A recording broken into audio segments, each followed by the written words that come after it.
그래서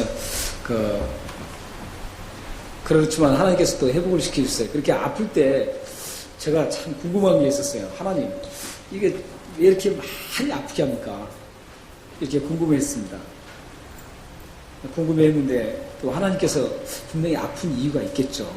이런 하면서 하나님 앞에 기도하면서 했더니 또 이렇게 깨끗하게 나왔습니다. 근데 아직도 이 한쪽 코는 지금 흘러가고 있습니다. 혹시 보실 때 여기 뭐 빨간 코딱지가 보이셔도 김 목사 어떻게 세수할 때 코를 제대로 풀지도 않고 이렇게 하나 그러지 마시고 오해하지 마시기 바랍니다. 예, 우리 아플 때도 궁금하지만 성경을 보면요, 그 궁금한 것들이 참 많아요. 굉장히 많습니다. 하나님께서 이 세상을 말씀으로 창조하셨다는데, 이 말씀으로 창조하셨다는데 그 말씀 한마디로 어마어마한 그 별, 은하수, 그 우주 같은 거, 그걸 말씀 한 분으로 창조하셨다는 거예요. 그리고 이 세상에 있는 모든 초목 같은, 모든 초목들, 풀, 나무 이런 것들도 말씀 한 번에 창조하셨다는 거예요. 수없이 세할 수 없는 그 동물들, 그것도 말씀 한마디로 창조하셨다는 거예요. 이런 어마어마한 대단한 방대한 이런 온 우주를 말씀 한마디로 창조하셨다는 것. 그때 그 창조하실 때 그 광경이 어땠을까? 궁금하지 않으세요? 저는 이 창세기를, 그 창조 과정을 읽으면 궁금한 게 참 많아요. 그리고 아담이 따먹었다는 그 열매. 어떤 분은 복숭아다라고 막 이러는데 그렇지는 않아요. 그 열매가 과연 어떤 열매였을까? 그 열매가 어떤 거였는데 사단에게 꼬여서 아주 보암직도 하고 먹음직도 하고 참 달콤하게 지혜롭기도 한 그 맛, 그렇기 때문에 그 따먹었을까? 이런 참 그 선악을 알게 하는 나무가 뭔가? 그 열매가 뭘까? 이것도 궁금합니다. 그리고 예수님께서 이제 신약으로 넘어와서 예수님께서 죽은 나사로를 살리셨어요. 살리시고 나사로가 몇 살에 죽었을까? 어떻게 하다 죽었을까? 이런 것도 참 궁금해요. 성경을 보면 온통 궁금한 것밖에 없어요. 참 궁금해요. 그래서 사도 요한은 요한복음을 다 기록한 후에 마지막 21장 25절에서 이렇게 얘기합니다. 예수님이 하셨던 그 많은 일들, 그 수많은 일들을 굉장히 너무 많기 때문에 그걸 기록해 둔다면 이 세상에 둘 곳이 없다라는 거예요. 그만큼 많다라는 거예요. 찬송에도 이런 찬송이 있죠. 제가 참 좋아하는 찬송입니다. 찬송 중에 하나입니다. 하늘을 두루마리 삼고 바다를 먹물 삼아도 한없는 하나님의 사랑 다 기록할 수 없겠네. 이 찬송이 있습니다. 하나님의 그 사랑, 우리에게 베풀으신 그 수많은 그 사랑들, 매일매일 살아갈 때도 우리에게 끊임없이 그 사랑을 계속 공급해 주시고 계속 사랑을 베풀어 주시는 그 사랑, 그걸 하늘을 두루마리로 삼아서 기록하고 그 엄청난 바닷물을 다 가지고 먹물 삼아도 부족하다는 거죠. 성경에 있는 모든 것들을 기록하려면 도저히 기록할 수가 없습니다. 하나님의 사랑 그 하나만 기록해도, 예수님 하신 일 그것만 기록해도 이 세상에 둘 곳이 없을 만큼 많다는 거예요. 그렇기 때문에 성경에는 다 기록할 수가 없었어요. 그래서 성경을 보면 자연스럽게 궁금할 수밖에 없는 거예요. 성경을 보면서 궁금하지 않는 분은 성경을 제대로 보지 않는 거예요. 성경을 보시면서 여러분들 항상 궁금해야 돼요. 커피 브레이크는 궁금한 걸 질문을 하잖아요. 참 이 성경을 보면 궁금한 게 너무 많습니다. 너무 많아요. 그래서 우리는 성경을 보면 궁금한데 성경만 궁금하나요? 그렇지 않죠. 우리의 만남도 궁금한 것들이 많습니다. 왜 하나님은 저런 남편을 나에게 주셨을까? 왜 하나님은 이런 아내를 나에게 주셨을까? 궁금하지 않으세요? 다들 행복하신 거 보네요.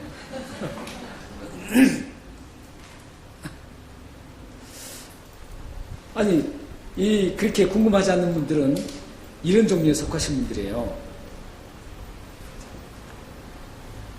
내 남편이 이제 포기했어. 그러니까 난 무관심해, 이제. 관심 없어. 이런 분들은 궁금할 거 없죠. 그리고, 난 아내가 너무 주셔서 감사해. 행복해. 그러니까 이제 궁금할 것도 없어. 이런 두 가지 중에 하나예요. 그렇지 않고는 다 궁금해야 되는 거예요. 왜 하나님이 저렇게 속썩인 남편을 나에게 주셨을까? 그 궁금증을 가지고 있다는 건 참 좋은 겁니다. 왜 그러냐면 아직 포기 단계가 아니거든요. 포기를 안 했기 때문에 궁금한 겁니다. 그래서 앞으로도 희망이 있다라는 겁니다. 그 남편은 희망이 있는 분입니다. 그래서 어떻게 하나님께서 왜 이런 남편을 주셨을까? 이 부분은 불평하지 마시고 다음에 천국 가서 하나님 앞에 여쭤보시면 됩니다. 그러면 다 해결됩니다. 그러니까 그동안에 왜 그러냐 불평을 하지 마세요. 왜 주셨을까? 거기까지만 하세요. 불평을 하지 마시고 하나님 분명히 뜻이 있어 주셨습니다. 만나게 하셨습니다. 이렇게 만남만이 아니라 삶 속에서도 궁금한 게 많죠. 삶 속에서도 현실의 짐이 너무 무거워요. 버거워요. 이걸 견디기가 너무 버거운 거예요. 이럴 때 우리가 궁금하잖아요. 하나님, 왜 저에게 이렇게 큰 어려움, 힘든 걸 주십니까? 이렇게 얼마든지 우리는 궁금해 할 수 있어요. 또 궁금해 해야 돼요. 불평해서는 안 되는 거죠. 궁금은 해야 돼요. 하나님, 저 참 힘들어요. 이런 무겁고 버거운 것들을 나에게 주셨습니까? 그렇게 궁금증이 일어날 수가 있습니다. 하나님은 모든 우리에게 주시는 것은 다 뭔가 뜻이 있습니다. 그리고 하나님의 계획이 있습니다. 믿으십니까? 그 어려운 것도 또 그 어려운 것뿐만 아니라 축복을 주신 것도 마찬가지예요. 축복을 주셨어요. 그러면 그게 축복을 주셨으니까 그래 좋다 이게 아니에요. 축복을 주신 하나님의 그 이유가 뭘까? 하나님 왜 나에게 이렇게 참 축복을 주셨을까? 이렇게 궁금해해야 되는 겁니다. 이렇게 궁금해야만 바르게 갈 수가 있는 것이죠. 이렇게 궁금해한 분들이 그냥 아무렇게나 살아갈 수 있겠어요? 이렇게 궁금해하는 분이 그 무거운 짐을 주신 하나님 왜 저에게 이런 짐을 주셨습니까? 하는 분은 분명히 이렇게 접근할 수가 있습니다. 하나님이 분명히 나에게 이 무겁고 힘든 걸 주신 이유가 있을 걸 압니다. 하나님 그 계획이 성취될 때까지 제가 끝까지 견디겠습니다. 오히려 감사합니다. 이 짐이 벗어날 때까지 제가 끝까지 가겠습니다. 이렇게 하는 겁니다. 그때 어떤 열매가 맺은 줄 아세요? 갈라디아서 5장 22절에 있는 말씀. 오래 참음 인내의 열매가 그때 열리는 겁니다. 성령의 인내 열매가 그때 아주 풍성하게 보기 좋게 열리게 되는 겁니다. 또 가진 분들도 마찬가지로 축복을 받으신 분도 그래요. 축복을 받으신 분들이 하나님 저에게 왜 이런 축복을 주셨습니까? 이렇게 궁금하면 이렇게 전개될 수 있습니다. 그 받은 물질을 하나님이 주셨다는 것을 인정하게 되고 이 주신 물질을 내가 헛되이 쓰지 않고 정말 하나님을 위해서 주님의 영광을 드러내기를 위해서 이 물질을 내가 써야 되겠다. 이런 절제가 형성되게 되어 있습니다. 사치로 가지 않아요. 이런 궁금증을 가지신 분들은 사치하지 않습니다. 그분은 갈라디아서 5장 23절에 있는 말씀처럼 절제의 열매를 맺을 수 있습니다. 오늘 말씀에도 보면 에바브로디도라는 분이 나옵니다.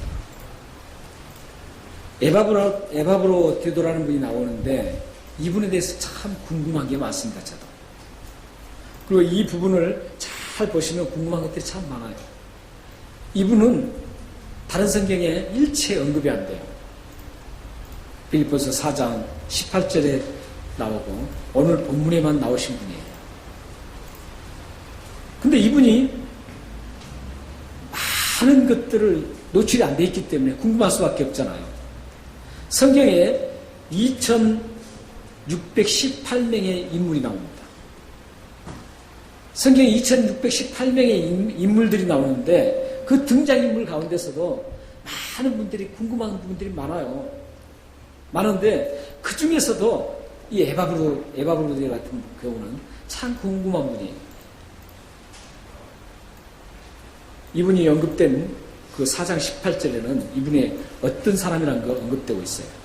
4장 18절에는 이분이 감옥에 갇혀 있는 바울에게 빌립보 교회에서 파송된 사람이라는 거예요. 빌립보 교회에서 옥에 갇혀 있는 그 바울에게 가서 도와주고 아마도 이랬을 거예요. 이 에바브로도 이분이 나오진 않지만 그러니까 궁금한 거예요. 에바브로도 이분이 분명히 빌립보 교회 아마 사역자 같아요. 사역자인데 조금 배울 것들이 좀 많이 있어야 될 것 같아요. 그래서 빌립보 교회에서 이분을 옥에 있는 바울에게 보내는 겁니다. 바울 사도에게. 보내서 그곳에서 목회에 대한 것들을 배우게 만들고 또 물론 거기에 어려운데 갖다 주는 게 있었어요. 그것도 딜리버리 했지만 그보다 더 중요한 것은 아마 빌립보 교회 바울이 얼마나 사랑했어요. 저번에 우리가 말씀 나눴잖아요. 바울이 굉장히 애착을 갖는 빌립보 교회. 그렇기 때문에 이 빌립보 교회가 아름답게 하나님의 영광에서 쓰임받기를 원하기 때문에 그 사역자가 아름답게 세워지기를 원했어요. 그래서 아마 그 사역자를 불러서 하나하나 훈련을 시키고 얘기를 해주고 이런 조언을 해주는 그렇게 해서 다시 보내려고 했을 겁니다. 그래서 분명히 확실하게 이 에바브로드에 대해서 확실하게 나온 사실은 에바브로드가 빌립보 교회에서 파송해서 바울에게 갔다 이 얘기는 나와요. 그리고 오늘 본문 말씀에도 두 가지가 더 나오죠. 오늘 본문 말씀 보면 두 가지가 나오는데 28절입니다. 28절에 보면 죽을 병이 들었습니다. 이거 무슨 병인지도 몰라요, 이게. 이것도 궁금한 거죠. 아주 죽을 병이 들었어요. 그러다가 하나님께서 회복시켜주시고 고쳐주셨어요. 그런 분이에요, 에바브로드는. 그리고 30절에 보면은 하나님의 일이라면 목숨을 걸고 하는 아주 열정의 사람이었습니다. 하나님의 일이라면 모든 걸 다 던져, 자기 목숨까지도 던져서 아주 열정적으로 하나님 일을 하는 분이었습니다. 그 정도까지만 나오고 있어요. 그 정도까지. 그렇기 때문에 이 에바브로드의 다른 상황들이 궁금한 점들이 너무 많은 거예요. 왜 급하게 다시 빌립보로 보냈을까? 이런 부분들은 굉장히 궁금한 것들. 그런데 보면은 25절에 보면은 25절에 보면 언뜻 보면은 25절이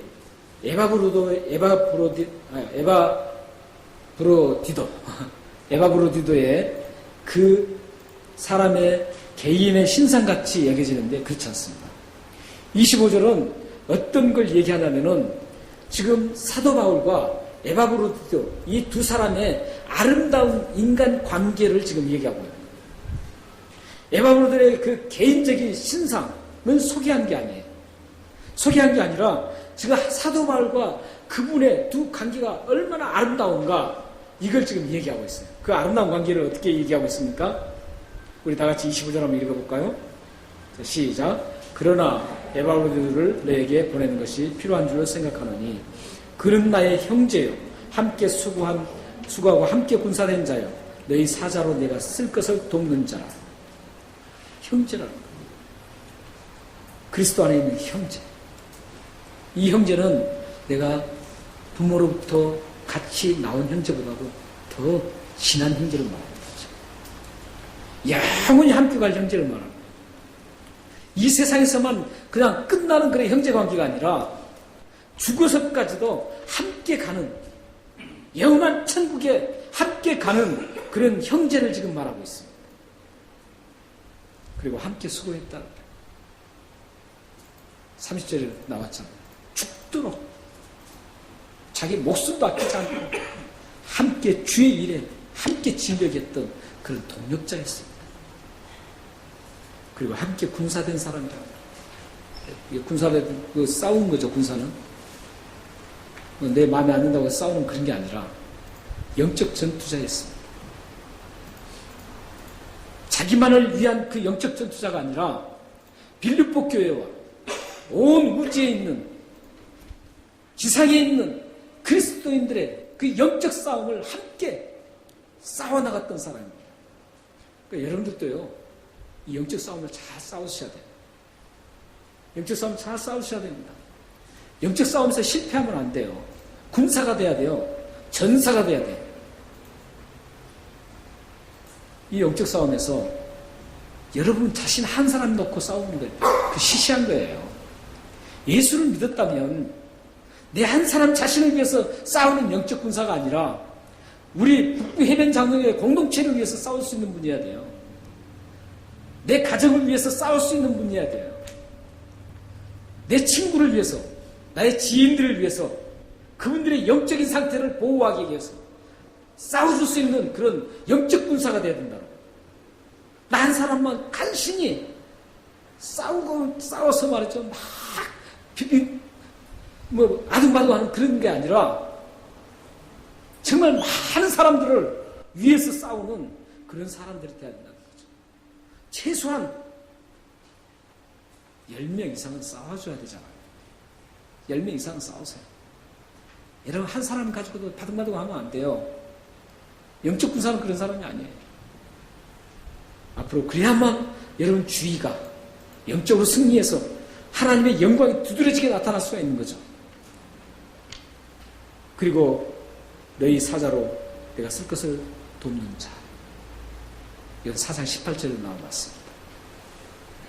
이런 분이었어요. 이것을 한마디로 말씀드리면 주의 일을 위해서 함께 목숨까지도 바치면서 영적 싸움을 하는 그런 아름다운 관계라는 겁니다. 그러니까 바울과 에바브로들 이 두 사람은 이런 관계였습니다. 그런데 이상한 게 있어요. 사도 바울은 이렇게 굉장히 아름다운 관계를 얘기하면서 하고 나서 26절, 28절에 보면 좀 이상한 장면이 나와요. 26, 28절 한번 보세요. 거기 보면은 그가 너희 무리를 간절히 사모하고 자기가 병든 것을 너희가 들은 줄을 알고 심히 근심한지라. 그가 병들어 죽게 되었으나 하나님이 그를 긍휼히 여기셨고 그뿐만 아니라 또 나를 긍휼히 여기사 내 근심 위에 근심을 면하게 하셨느니라. 그러므로 내가 더욱 급히 그를 보낸 것은 너희를 그를 다시 보고 기뻐하게 하면 내 근심도 들려합니다. 여기 보면 이상해요. 이런 아름다운 관계에서 어떤 급한 일이 생길 것 같아요. 굉장히 급한 일이에요. 지금 죽게 되었는데 다 치료까지 다 받았어요. 하나님 은혜로 다 치료까지 됐어요. 회복이 됐어요. 그런데도 불구하고 급히 보내고 있습니다. 그러면 뭔가 그게 문제가 있다는 거죠. 그래서 이 부분에 대해서 그 모든 대부분의 신학자들이 그렇게 얘기합니다. 분명히 여기서 두 사람의 그 관계가 심각하게 깨뜨려질 수 있는 그런 심각한 상황이 발생됐다라고 생각합니다. 그게 맞는 것 같아요. 그 증거가 29절에 있어요. 29절에. 그러므로 너희가 주 안에서 모든 기쁨으로 그를 영접하고 또 이 같은 자들을 존귀히 여기라. 29절 이 말씀을 언뜻 보면 그냥 무심코 그냥 지나가면서 보면 참 아무 일 없이 순탄하게 굉장히 잘 진행된 것 같다고 생각하지만 그렇지 않습니다.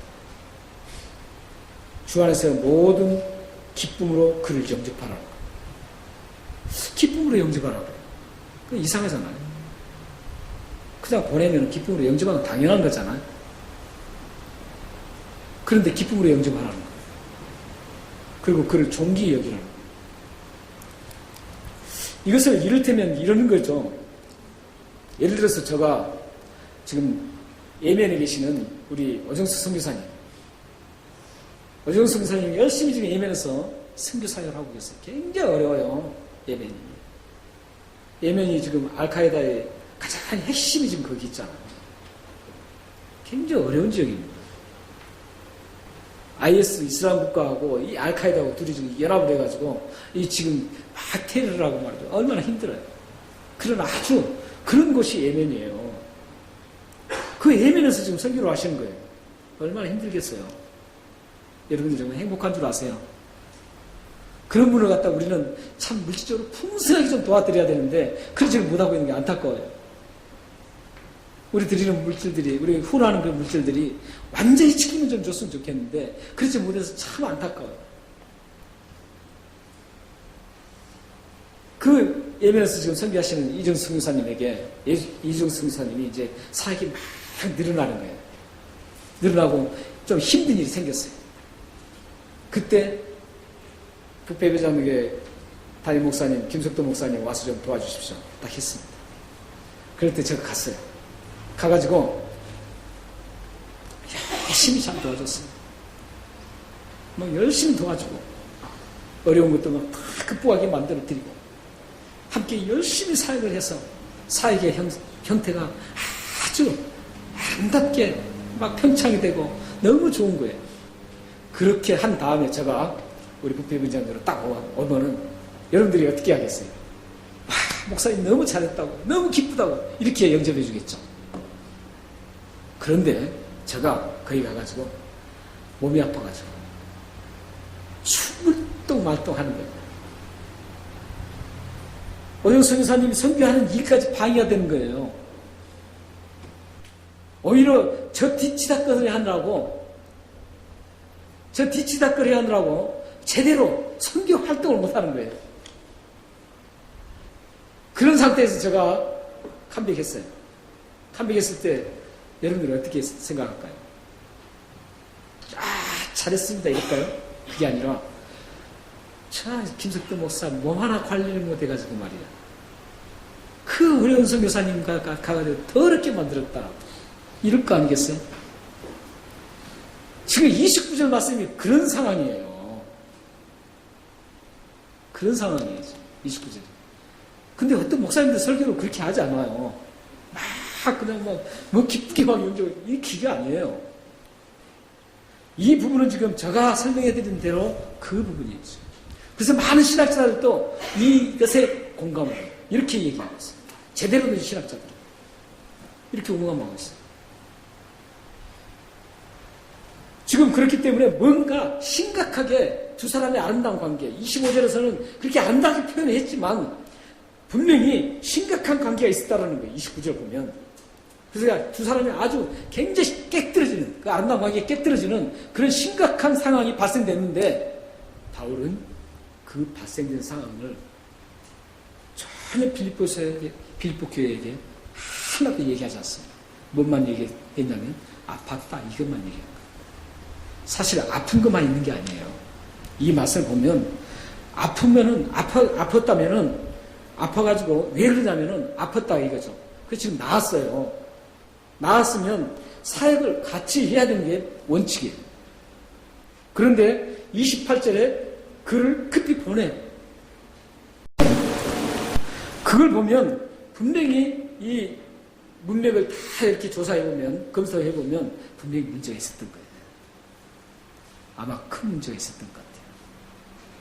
그런데도 불구하고 바울은 그걸 내색을 하지 않습니다. 내색을 하나만 해요. 그러니까 빌립보 교인들은 뭐만 알고 있어요? 지금 우리가 보냈던 그 파송했던 에바브로드라는 그분, 우리의 대표적인 그분이 죽을 병이 들었다. 그래서 걱정하고 있는 거예요. 근심하고 있는 거예요. 그것만 빌립보 교인들은 알고 있어요. 바울이 전혀 얘기를 안 했기 때문에. 네, 우리 참 이게 그래서 끝까지 이 에바브로드와 바울이 끝까지 그리스도 안에서 아름다운 관계를 유지할 수 있었고 이어갈 수 있었던 겁니다. 우리의 삶 속에서도, 여러분의 삶 속에서도 동일해요. 여러분의 삶을 살다가 인간관계에서 참 좋은 관계를 맺고 살았어요. 그리고 너무 막 둘이 좋은 관계, 아름다운 관계 이렇게 막 살았어요. 그런데 어느 날 갑자기 나에게 불이익을 주는 사건이 일어났어요. 내 마음을 다치는 그런 일이 발생했어요. 그랬을 때 여러분들은 어떻게 하나요? 언제 저 사람과 나 관계가 그렇게 아름다웠나, 좋았나, 한순간에 날려버려요. 깨뜨려버려요. 근데 바울은 그렇지 않아요. 그렇지 않았기 때문에 이 아름다운 게 끝까지 갈 수 있는 거예요. 여러분의 삶 속에서 만약에 저 사람 나 이제 더 이상 볼 필요 안 보면 되는 거야. 이런 사고라면은 그건 그리스도인의 자세가 아닙니다. 우리가 그리스도 안에 있는데도 불구하고, 우리가 그리스도 안에서 한 지체로 붙어 있는데도 불구하고 내가 딱 잘라서 버릴 수 있나요? 못 버려요. 여러분들 팔을 잘라서 버릴 수 있는 사람 아무도 없어요. 정상적인 사람은 절대 그렇지 않아요. 이 팔이 좀 뭘 만졌는데, 기계를 만졌는데 이 왼쪽 팔이 잘못 만져가지고 기계가 망가졌어요. 그랬을 때 어때요? 이 팔 때문에 그랬다고 이 팔을 잘라버릴 사람은 어디 있겠어요? 없어요. 성경은 우리를 지체로 얘기하고 있어요. 우리 몸으로 얘기하고 있어요. 예수 믿는 우리 모두가 이 몸으로 얘기하고 있다고요.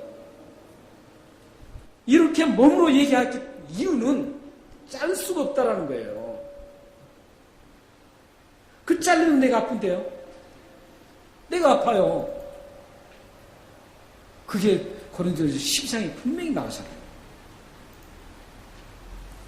그러므로 여러분들이 살아가실 때 혹시 나에게 불이익을 주는 사람이 있다고 해도 절대 다시 안 볼 사람으로 하지 마세요.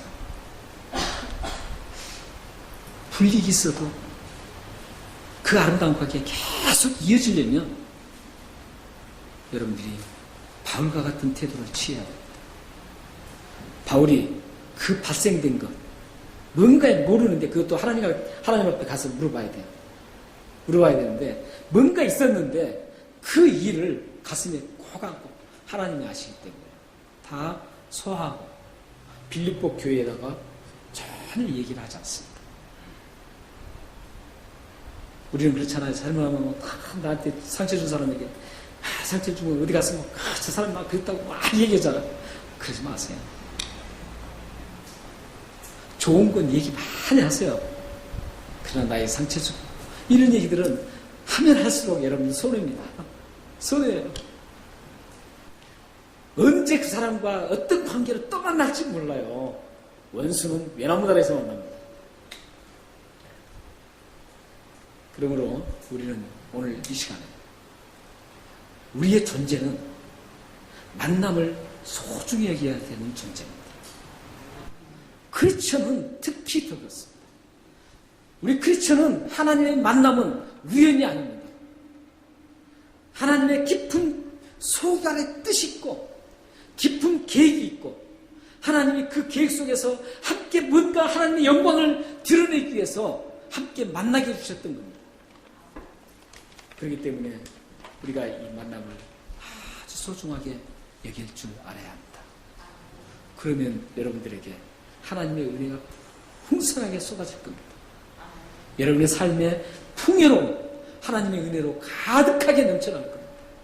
그리고 여러분의 모든 삶에 하나님께서 확고하게 붙잡아 주시고 보호해 주시고 인도해 주시고 확실하게 맡아서 책임져 주실 것입니다. 사랑하는 여러분, 사도 바울이 기쁘게 영접하라고 그랬다면서 자기의 모든 것, 그 엄청난 상처까지도 다 안아버리고 삭히고 하나님 앞에 다 아시는 하나님 앞에 구하고 오직 기쁘게 영접하고 존귀하게 여기라고 지금 말씀하고 있습니다. 우리들도 우리를 다치게 하는 사람, 나에게 불이익을 주는 사람, 이런 사람들을 만났을지라도 대처 방법을 사도 바울처럼 해나가시길 바랍니다. 그러면 하나님 보시기에 아름답다 이렇게 얘기합니다. 마지막으로 우리 시편 133편 1절을 우리 함께 읽고 설교를 마치겠습니다. 시작. 보라, 형제가 연합하여 동거하니 어찌 그리 선하고 아름다운고. 이 아름다운 거, 이 하나님의 고백이 지금 다윗의 고백이죠. 근데 하나님께서 주신 고백이에요. 하나님이 아름답게 보시는 이 모습을 우리 북비변장의 모든 식구들이 살아가셔서 여러분의 자녀와 여러분 가족과 여러분의 모든 삶이 주님 안에서 늘 아름답고 기쁨의 삶이 되기를 주님으로 축원합니다. 기도하겠습니다.